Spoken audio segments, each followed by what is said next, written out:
ஆ கும்சா ஆ இம்சா ஆ கும்சா ஆ இந்த திண்டத்தை முடிஞ்சுதா. ஆ கும்சா ஆ இம்சா ஆ கும்சா ஆ இந்த திண்டத்தை முடிஞ்சுதா.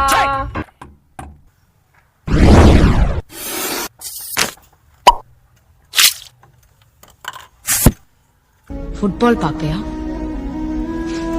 இனிமே பாரு.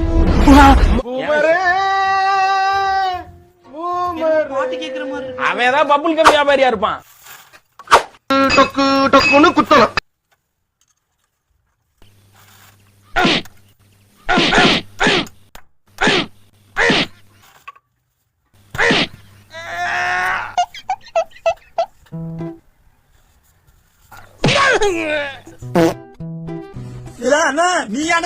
இளவு கரண்ட் எங்க போச்சுன்னு தெரியல. பாதியில வருது பாதியில போகுது, பாடையில போறது.